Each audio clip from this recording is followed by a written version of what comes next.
Southwest Mississippi. It's Thursday morning and time for Thursday Open Lines, your weekly look at what's happening in and around our area. If it's happening in Southwest Mississippi, you'll hear it right here on TOL. Now, from our studios in downtown Brookhaven, it's Thursday Open Lines with your host, Kenny Goza. Well, welcome to Thursday Open Line. We have a studio full of people here this morning. I was just thinking about recently of just getting some folks in to kind of give an update on storm restoration from what happened 3 weeks ago. And let me introduce who we got in here. We got Representative Becky Curry. We have our Civil Defense Director, Chris Reed. We have our President of the Board of Supervisors, Mr. John David Hart. And we have Sheriff Steve rushing in. Having been through events like this in my previous career, I was telling Chris earlier, just want to kind of go through of what happens when you find out an event like this is coming, and how do you prepare for it, and how do you react to it. So I know that 3 weeks ago on Tuesday, we didn't expect this to be going on, did we, Chris? We did not. You know, they put us under just a marginal risk at that time, the Weather Service, and really stayed under a marginal risk. We really don't get the big wedge tornadoes like this all the time. Normally we have little spin-up tornadoes, and we've had several already this year, about 4 or 5, I think. 5 in District 3. This year. 5. Yes, sir. That's not normal for us, is it? No, sir.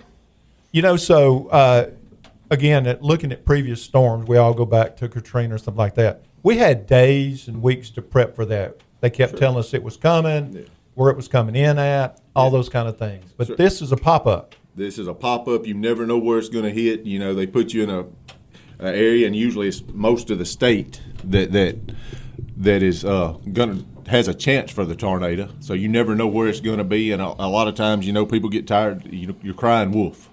You know, you got to get ready, and then it doesn't happen. Well, this time it actually happened. So you were getting ready Wednesday because you knew there was some potential weather. Sure.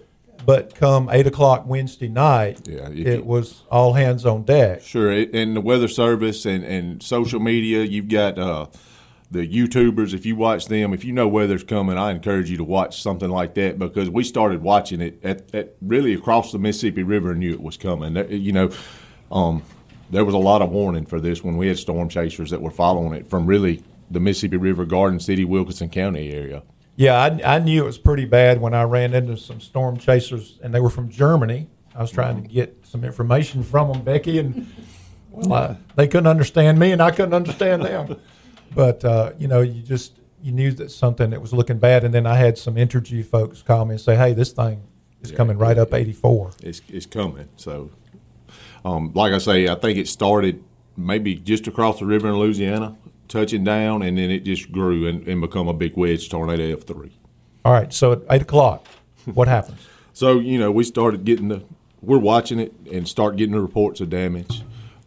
We've got people trying to get to those that are calling in, the destroyed, as it comes into the county, and it goes across our county. We were very blessed with no fatalities in Lincoln County, or the state here, but we had our road crews, deputies, volunteer firemen were out.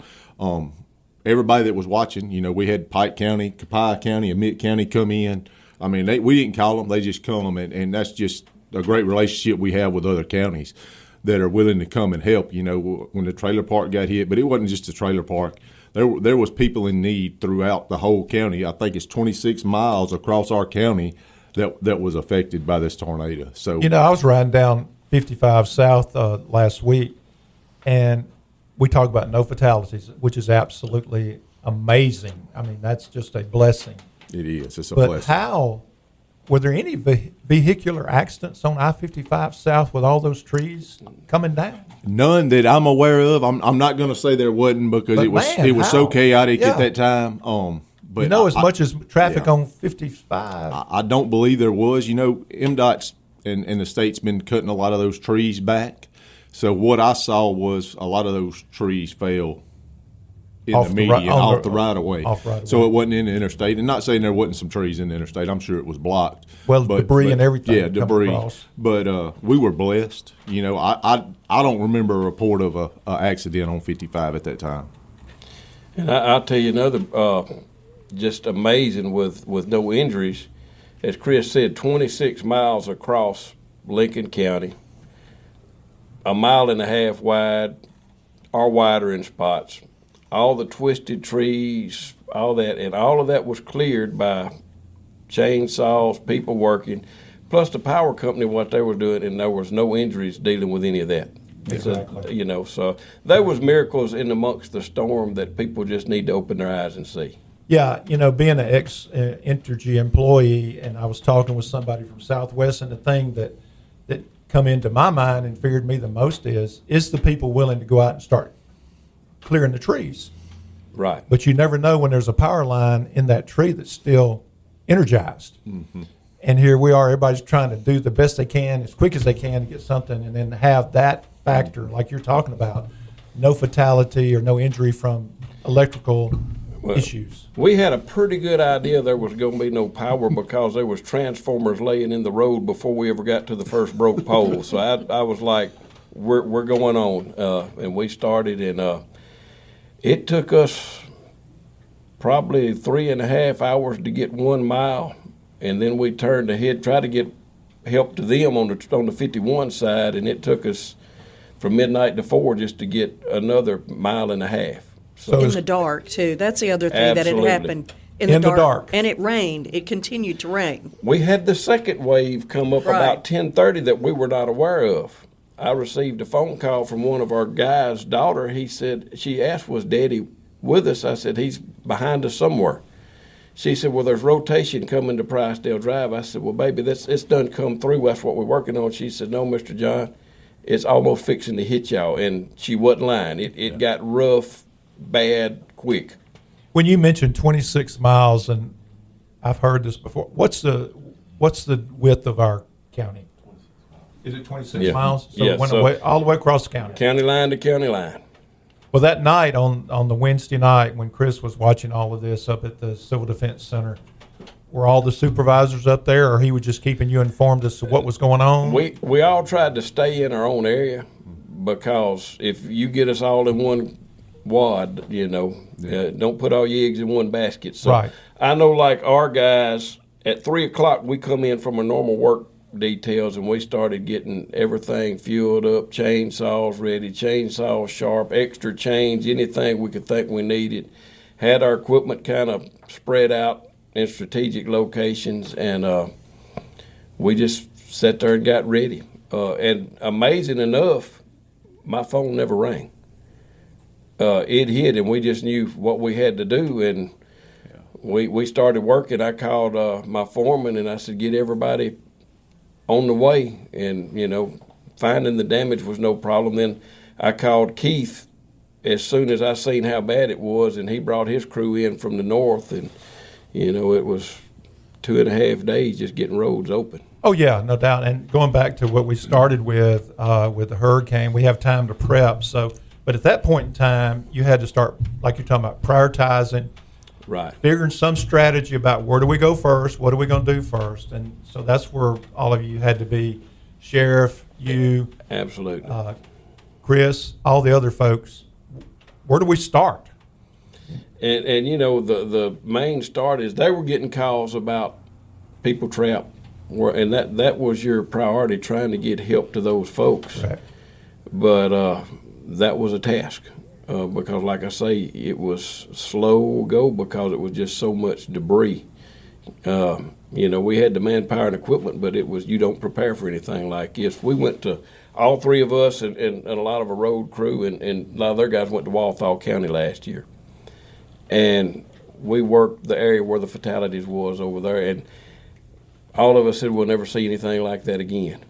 And here we are. We learned, don't ever say that. Oh, no. We pray to God we never see anything like that again. Well, Becky, you were heavily involved in this. I mean, I saw you out and about or saw posts that you were making. So you were really invested in this effort. Well, I knew people were hurting. I got phone calls as well and just tried to do what I could, which was not anything compared to what these guys were doing, but wanted to do what I could and let people know I'm still talking to Samaritan's Purse about some manufactured homes through the Mississippi Manufacturing Association had donated about 28 to them last year. So I'm trying to get those 28 back to Mississippi.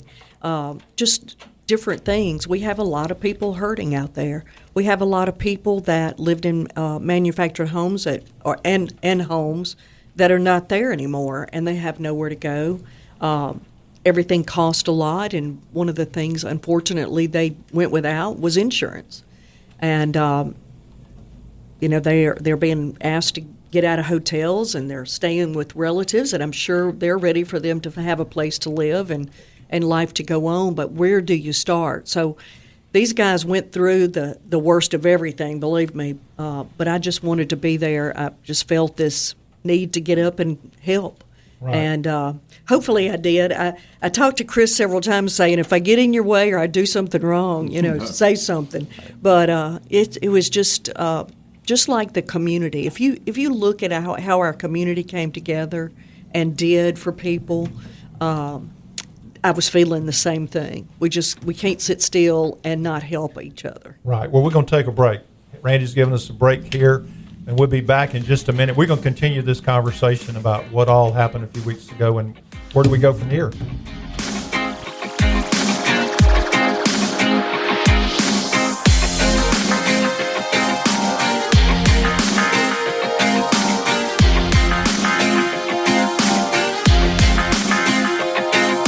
At Toyota of Brookhaven, we treat every car and every customer like family. From quick oil changes to certified warranty repairs, we keep your Toyota running like new. We keep you informed with transparent multi-point inspections and expert advice you can trust. Need a fresh start? Our detail team can bring back that new car shine. Toyota of Brookhaven, your trusted hometown choice.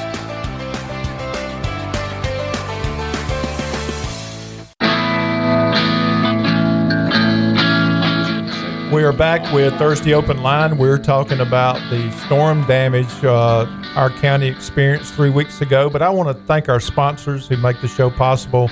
Bank of Brookhaven, King's Daughters Medical Center, Brookhaven Recreation Department, Lincoln County Civic Center, Toyota of Brookhaven, Copiah Lincoln Community College, and Rapid Oil Change.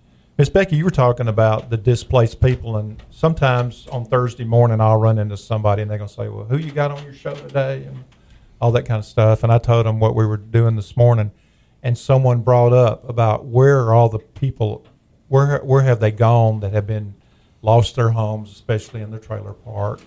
And Chris and I were talking about it earlier. They just have to find some place. It could be with family, friends, whatever, right? Right. And I did a lot of walking in my neighborhoods that were damaged, and it was real shocking to me that most everybody found somewhere to be. I mean, there was only 2 people at the FEMA building. The Red Cross had put a lot of people in hotels, but when I actually talked to families, they had gone to families' houses. Several had already found a rental home, because their home was so damaged it was going to take forever to get it. Which for us, there's not a lot of that available. No, and they're having big problems, and I hope nobody gouges anybody because they don't have a place to live. I'm just going to throw that out there. Throw that out there because I know that you and I know that has happened in the past. And I hope that we all came together as a community and loved on everybody, and I just would hate to see that happen now because you don't have a roof over your head. But we just, I enjoyed working with all these guys. They are the top notch, and if anybody has anything to say about how anything was handled, call me because I want to straighten you out. But I've just never seen our community come together like we did in a time of tragedy. On Thursday after the storm, we were doing the show here, and I mentioned one thing about it. I said, people, please be patient because it's just what you're talking about. It's so catastrophic, so much to have to think through, prioritize, create a strategy, and it takes a little bit of time. Magnolia Electric had, 420-something poles broke? Well, the last I heard it was over 500. So, yeah, you don't go out and set 500 poles in 2 days. They did it. I think the co-ops did an outstanding job getting the power back on in the time frame that they did. And we even coordinated with them after Thursday. evening by 7:30, we had all roads passable. They weren't open, but they were passable. Friday, we started coordinating with Magnolia Electric on their routes where they were going to try to get everything widened out and the right-of-way open so it would make it easier for them to restore power. Correct. And I think it helped them a lot doing that. And that was kind of the pattern we went to following, was trying to get people's power back and helping them out to make their job easier. Right, and they had the transmission line down, which created further Absolutely. problems in time-wise. Right. Having know what that requires. So, Chris, back to Thursday morning, the prioritizing and the strategy. Okay, how do we attack this thing? So sure, MEMA was here that night, right after, as soon as they could get here. And I think Cajun Navy. Cajun Navy came was here Thursday, right? Yeah, that's correct. Or They were he here. came Wednesday night. Yeah, they were. It was probably Thursday morning. I can't keep up with time, but Right. it was still dark. So we had some volunteer organizations. MEMA was here, and you know, those volunteer organizations, going back to the community, one thing that I consistently heard from all those out-of-town volunteer organizations was they couldn't believe how well the community come together and worked together and made stuff happen. Not only with just the county crews, road crews, volunteer fire departments, but just neighbors helping neighbors, and just how resilient we were as a community, making stuff happen and getting people the help they needed, you know, and I think that speaks a lot of our community. But yes, Cajun Navy was here, MEMA was here. Thursday morning we started trying to put a plan together of how we needed to handle stuff, get stuff together. We opened the pods, points of distribution, trying to get people those immediate needs that they had. And, you know, nothing's perfect.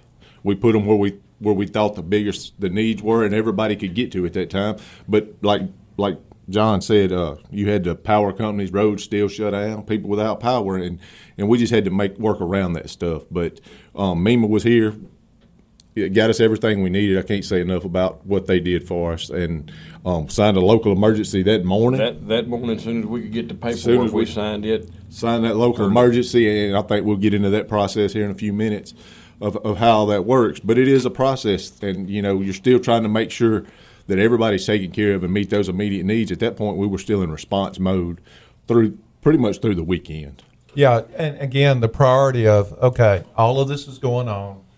Where do we start at? And once you get started, is there something that's priority? That's right. And you just have to prioritize this, you know, life safety and, you know, making sure people's needs are met. Well, I think you mentioned earlier, Wednesday night, the priority was, do we have any fatalities? Right. Well, and it's people trapped, people missing. That's what we're worried about. And even into Thursday morning, we're still making sure everybody's accounted for because of the devastation that was sustained in that area. So, you know, you just want to make sure everybody's accounted for. And you had some concerns and had some comments made? Sure. There, you know, I think before anybody could even make it to the trailer park that night, it was put out that there were 5 to 10 fatalities. You know, so we were fighting a uphill battle at that point. You know, with the fatalities. I know I come back to the office right before daylight that morning and answered I don't know how many emails and phone calls to media about fatalities. But I asked that don't put out misinformation. Please don't do that. You know, we were very blessed not to have any fatalities. We did have some injuries, but don't put out stuff that you don't know. Absolutely. It just makes it harder on us. I don't know. People want to help, right? And they begin posting stuff. Sheriff, I want to ask you a question about as all of this is going on. Did you have any issues? We were talking earlier about looters coming in, people coming in, scamming, all those kind of things. We know that that's going to show up. That's going to happen. Do we know of having any of that? Nothing major. I mean, you know, we had one time somebody had reported we had looters in the area, but that was kind of more of our local car burglar people we have been dealing with. I think we've addressed a couple of those already. But as far as just people coming in and scamming, you of course you had everybody show up. You know, everybody want to come fix your roof or come fix your insurance. So we tried to get that out through Chris and them. And Chris and them was posting constantly about, hey, you know, watch out who's coming. Make sure they come from your insurance people. So we were fortunate in that aspect of it that we didn't have a whole lot, if much of any of it, that I'm aware of. I know there was a GoFundMe page that I turned over to Steve that, you know, they weren't injured or no destruction, but they put a GoFundMe out And I had somebody alert me to it, and I turned it over to Steve, and I didn't see it again, so obviously he took care of it. Yeah, you'll have GoFundMe's pop up for everybody Yeah. now, and then GoFundMe, I think, kind of addresses them. So, Steve and Chris, I know back to, and Mr. Hart, I know back to the strategy, how do we attack this? Another piece of that people may or may not think about is now you've got to provide lodging for people coming in. You have to provide food, fuel, equipment, all those kind of things. Of where are we getting all this stuff from? So most of the time, if the volunteer organizations that come in to help, they're self-sustained.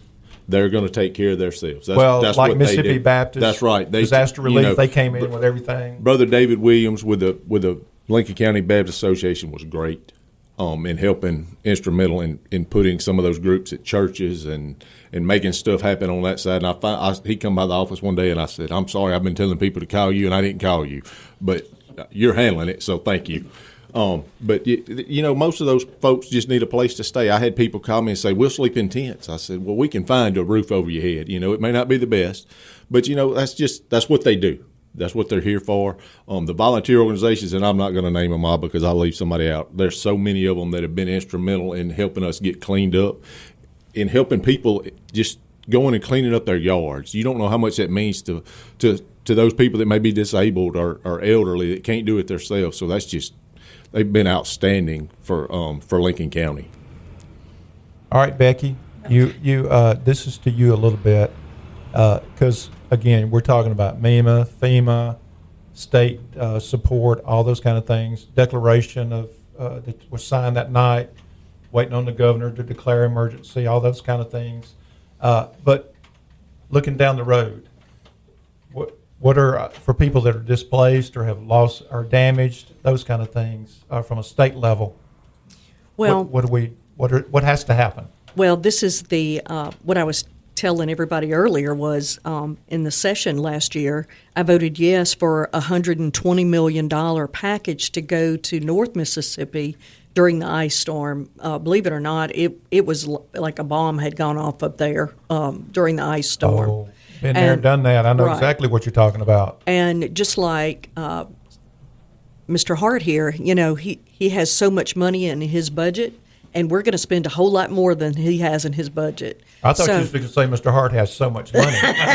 Period. No, he just has this is set amount, and here money. He is right. Everything else is on hold, and what we have to do is go back up there and say, okay, this happened to us. We were here for you when we all voted for your package, and hopefully, we did feel like the governor was a little slow on reacting and even checking on us.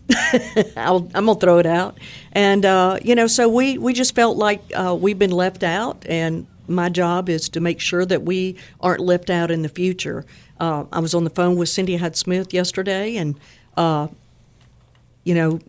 it's in the federal government's hand. So it's in her hand now, and I said the FEMA money. The FEMA. We're past MEMA. We're at FEMA, and so I said, just fight, just fight.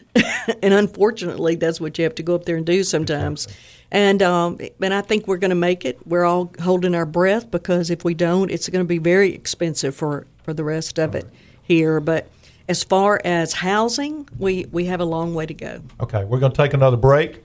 I want to come back and let you, Chris, you, Mr. Hart, whoever, explain what MEMA money does and what FEMA money does and how, why do we need that money? Okay, we're going to take a break.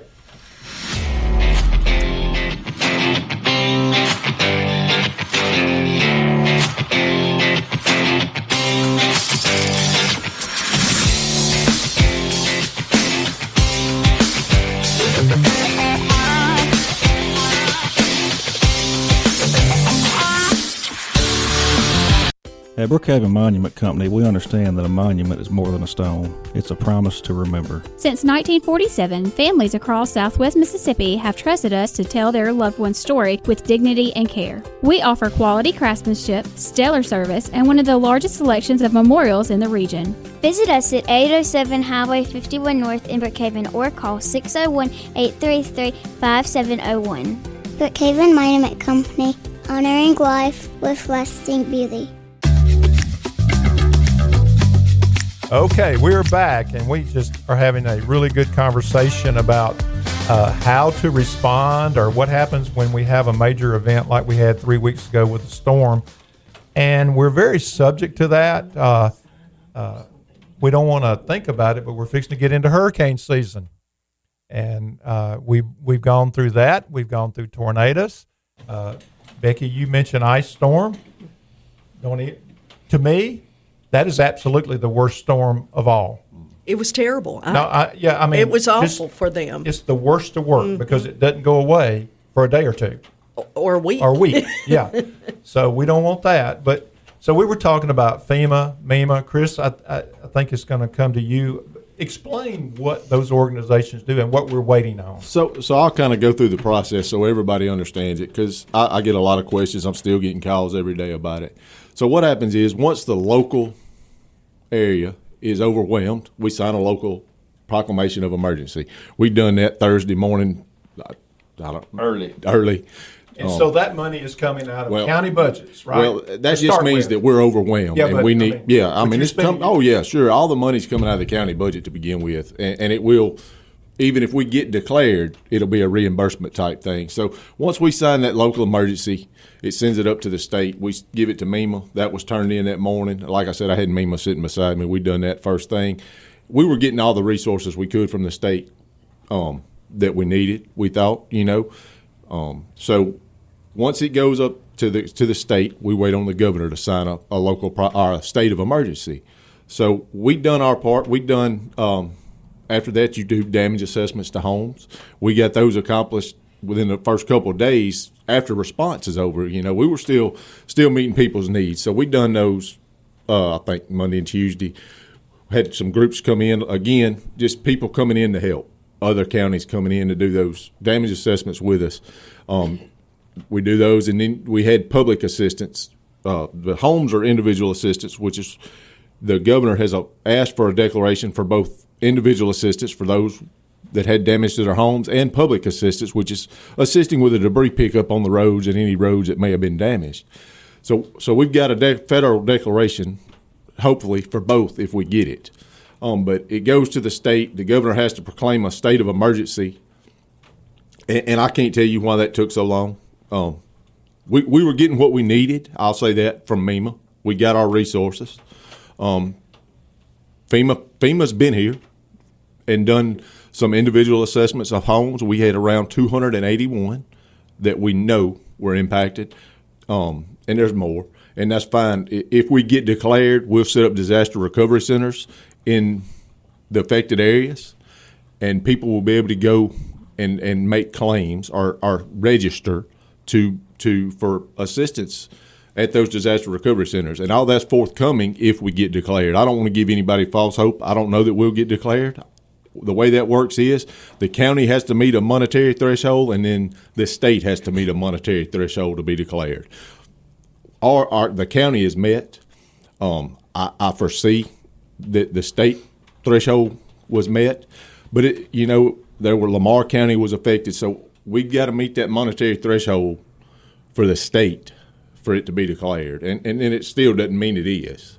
But we're waiting on that process. But if it happens, we'll set up those disaster recovery centers. So this a local emergency, which was done the next day, wait on the state of emergency, and then it goes, the governor asked for a federal declaration.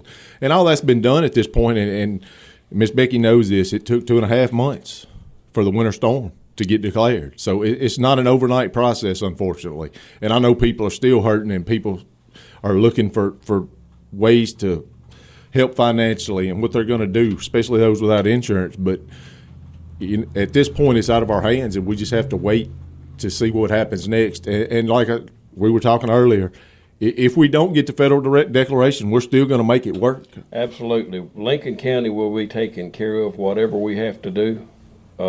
We're hoping it gets declared on the federal level, but if not, we're going to take care of our people. It just may take a lot longer with our resources, but we will get it done. You said you talked to Senator Hyde-Smith. Does she feel like that it's a possibility of it happening?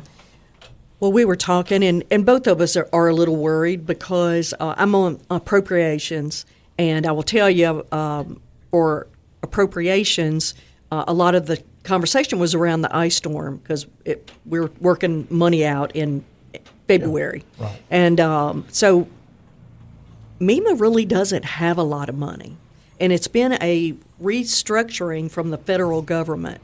Because in a lot of situations, there was a lot of wasted money, and we're trying to get away from waste, fraud, and abuse.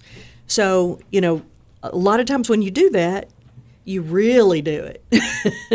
And I don't know if you guys remember the hurricane in North Carolina a year or so ago when they were saying, we see FEMA over there in a room, but they're not out here helping us. Do you remember all that? Yes. So we're trying to get back to a different level of help, but we're not quite there. So, Cindy and I were talking about it. We're a little nervous of how things will turn out.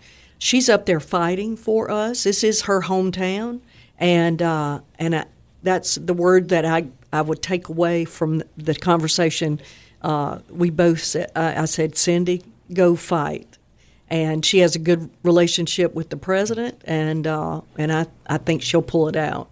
All of that money you're talking about, too, it's like we have ongoing storm issues, whether it be hurricane. Just like I mentioned, we're fixing to get in the hurricane season. Nobody knows what that's going to do. Well, and also in talking to Andy Gibson, the commissioner came down. I know they got aggravated with me a little bit because I was bringing too many politicians down, but I needed people to see what we were seeing. Absolutely. And I need them to vote with me on different things and help us. Yeah, I saw the lieutenant governor came by the Mississippi did. Disaster Relief, and He did. we talked for a minute. He said he was headed to Bogachita. I ran into him at Harmony in a truck by himself. Right, yeah, he was by himself. He was. And so the thing for me is we need all of these people right now, and I think they will be here to help us. But when you see something on TV, it's not like standing there looking at it. Right. You really have to be there. So, but Andy Gibson had a very good point, and I think this is one of the things that I want to start working on. But he has a plan to redo MEMA. Because he watched the Cajun Navy Right. and Samaritan's Purse, and he's like, thank goodness for all these people because we wouldn't be where we are today. That's right. But why are we not doing those things? And I will say this about him. He contacted me regular on what do you need, what can I help with. He reached out. Miss Becky was with these guys, Jason Barrett, every day. We had our local folks, and like I say, Mr. Andy, he was reaching out real quick. The next day he was here. Right. Yeah. Now, I personally did not talk to the lieutenant governor till 8 days later. But one thing I did tell him that was overlooked through all this, the state of emergency, everybody's worried about help. But what I explained to him was a situation we was going at with our schools. Right. West Lincoln and Bogachita was affected majorly. Because there was no declaration done by the state level, we had kids without homes, had not had power in 7 days, were required to take the state test. Now, that's no take it and have to redo it next week. See, that's kind of something that you don't really think about. Yeah. Well, and I did make a point to tell them and the chief of staff from the governor when I finally talked to him 8 days later, and this may be a sore subject for folks, but I voted to stand up for our people, and that's what I'm doing. But when he said we did not realize that, I said if you would have picked up the phone and called, or if you would have showed up, you would have been told that, because I had the full football coaching staff at Bogachita with chainsaws in their hands, the principal with chainsaws in their hands, the baseball coach with the people that they needed to hear from was on the ground working. If they would have contacted Miss Becky, Jason, they were here working, We were all here, and not one of us got that phone call. Not one of us. So, Becky, us being involved in education in the past, what was the solution to that? Did we ever get did you get Well, an I answer? called the superintendent of education, and it's more what I got from them is, well, they need to get back to normal. I said, well, they're not normal right now. They have no home. I know to make them take a test, but we need normalcy back in their lives. Right. That was the answer that I got. Yeah, I mean, I don't know what to say. I don't know. But anyway. Well, And that was my biggest concern through the whole thing. We can rebuild houses, but you make a kid stay behind a grade because he don't have a bed to lay in, but you're making him take a test that the whole future depends on. A test.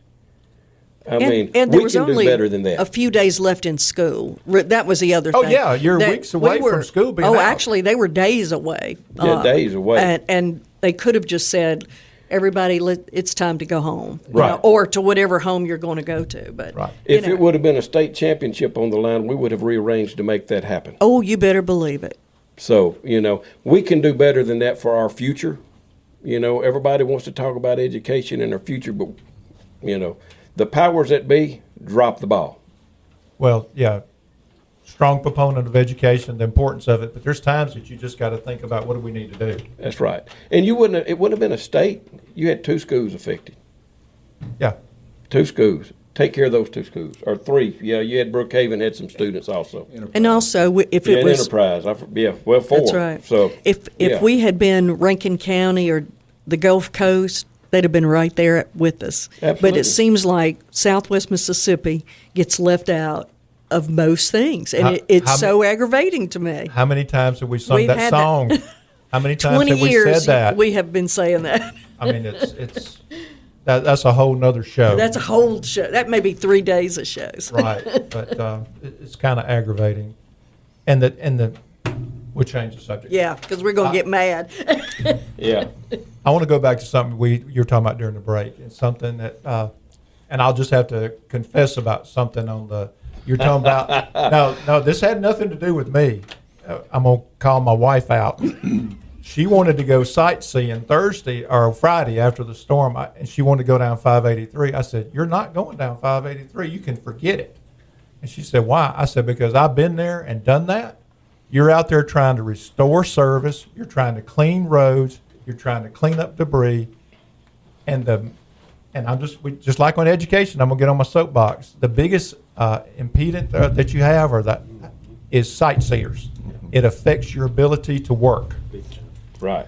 We had trying to send crews to places, but even Thursday and Friday, we were sending crews to try to help open roads and get people into their houses to see if anything was left. And they'd call back to my office and say, "We can't get down the road. There's too many people on it. Yeah. They're backed up." Yeah. So, and I think we started putting that out. And just stay off the roads if you don't have to.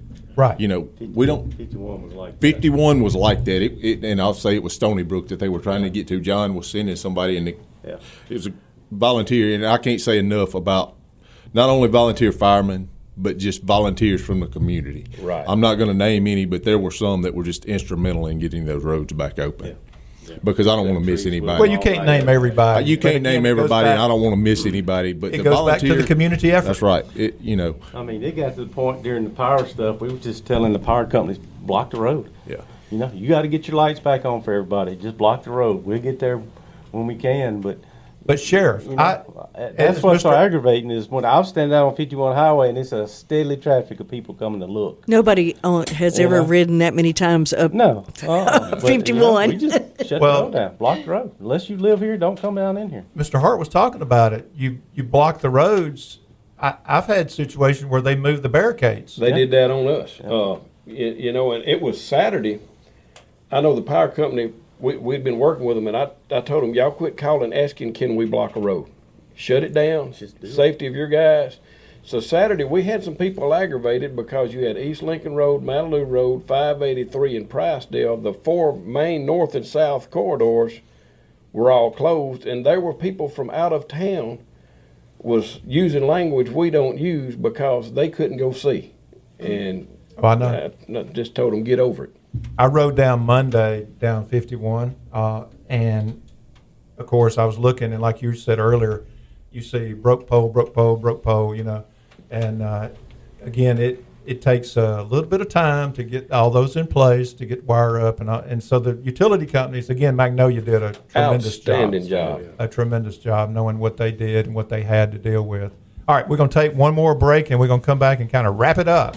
A lot of good conversation about what happened a few weeks ago.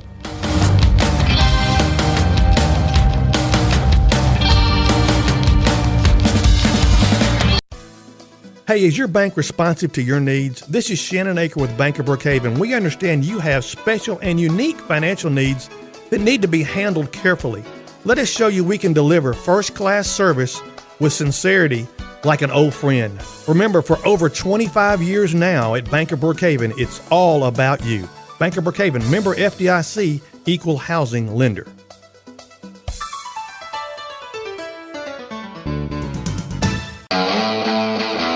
All right, we're back for our last segment of Thursday Open Line. We've had some good conversation about storm restoration the last few weeks that we've been dealing with.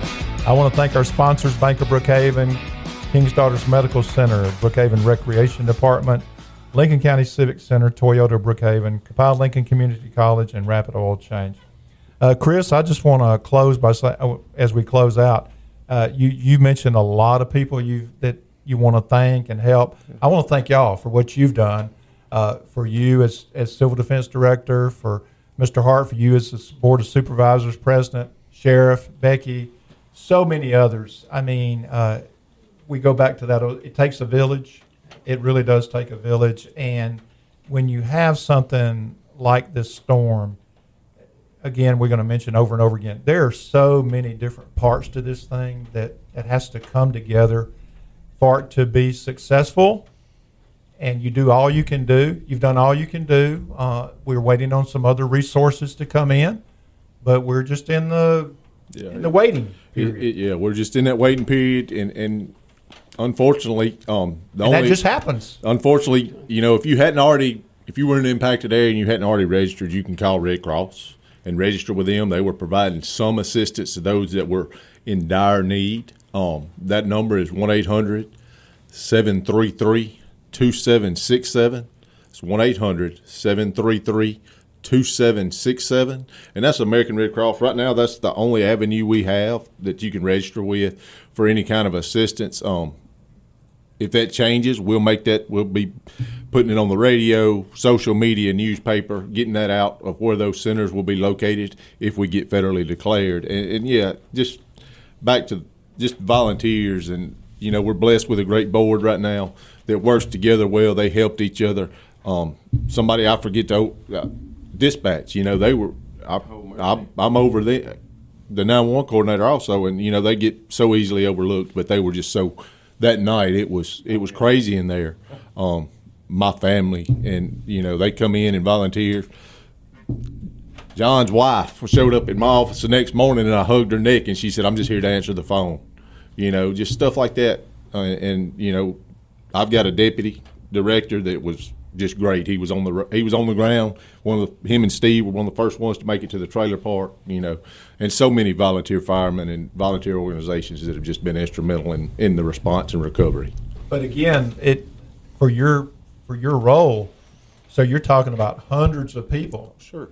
And you're responsible for those people, and people, you don't think about that you lay down at night trying to get some rest, and you're thinking about everybody is out there working, and somebody gets injured. That's right, and you worry about them, just like we talked about the power lines, running the chainsaws, getting run over on the road with just the people riding down the road looking, and goes back to just stay off the roads not just during a tornado, but any storm that there's crews out working, whether it be fire department, county crews, Magnolia Electric or Energy or Southwest, whoever it may be.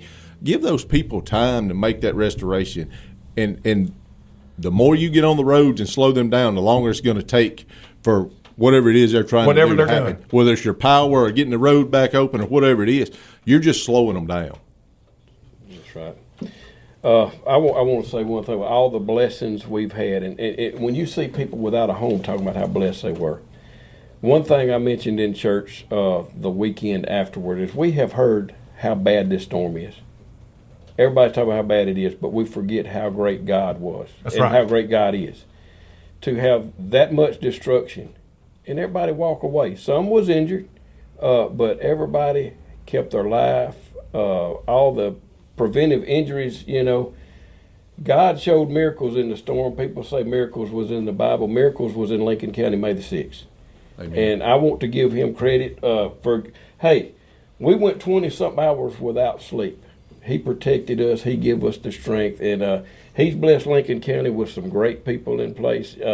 Chris ain't gonna give himself credit, but you know, when all this is going on and you pick up the phone and say, I've got this here, don't worry about it. He's got it taken care of. The resources are on the way. I mean, we got a great team. We got a great thing going, and you know, it shines in the darkness. And that's right. We had a dark night, but the lights were shining. Steve's guys was great. Our churches. Absolutely. Our churches. I mean, we just so many people. Of course, you can't start naming, but I've never been so proud in all my life of our community. when you're asking for donations of food, clothes, all that, it gets to the point where we can't take any more. Right. That's a good thing. Yeah, that's a good thing. Hey, don't bring any more. We can't. We don't need it. That's right, and that's what happened. You know, people are like, we shut it down, but we can't take any more. And you know, if you talk to people, give it to somebody. When you start here and give it to somebody that really needs it, you know, where you were affected, you need. Well, we don't want it, and it's that time. You know, so. You know, we're talking about earlier about people being patient and all that and the other. And I had some folks, of course, you know, my career. Oh, we're without lights. I said, well, do you have a home? Right. Do you have a house? Sure. I can go without lights for a day or two. I mean, or longer if I have to. But at least I got a roof over my head. Absolutely. There's people that lost everything. But you know, again, hopefully you take time to look and see. Yeah, we lost a lot, but the Lord blessed us in the midst of the storm. That's right. There's blessings that some will never know about that come out of this storm. Yep. You know, and you just have to look at that we didn't have any fatalities. We just, John said it earlier, we'll rebuild. Yep. We'll make it through. It may be hard. And it's difficult for those people that lost everything. It's very difficult for those that lost everything. Very difficult, and my heart goes out to them, and we want to do everything we can. And, you know, hopefully we get the federal declaration, and that's going to provide assistance. Yeah. If not, we're going to make it through. Oh, yeah. And I'm like these guys. Chris was on all night long there, but my guys were rock stars too. I mean, everybody. That's right. Absolutely. And leave nobody out, but I have to do a little shout out to my guys that come out. All I had to do was just put out one message, say, hey, I need you guys. And that's for volunteers, that's for my staff, and they stayed with us all there pretty much all night long.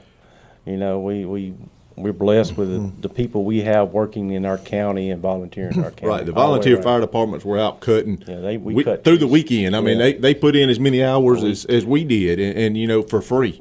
I mean, we were right there with the King Daughters and the volunteers and cutting down 51 Highway for like an hour and a half to get to the trailer park down in there. And these guys were right there with us. Highway Patrol come in with us, and you can't say enough about the volunteers that just come in running saws. That's right.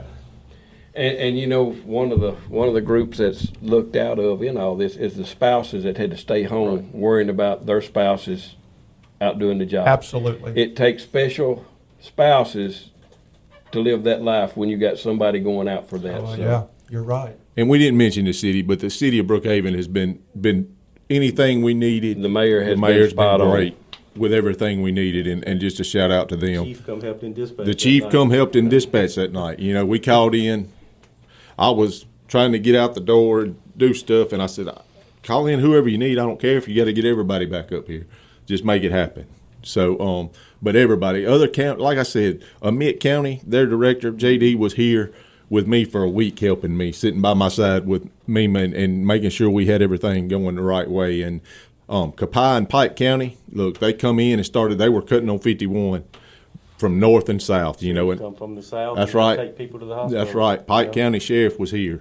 The volunteers were here. I mean, it's just an outpouring from our surrounding counties, but I can't say enough about our community coming together. And well, doing it. Go ahead, Becky. I was just going to say, looking back, there's no regrets.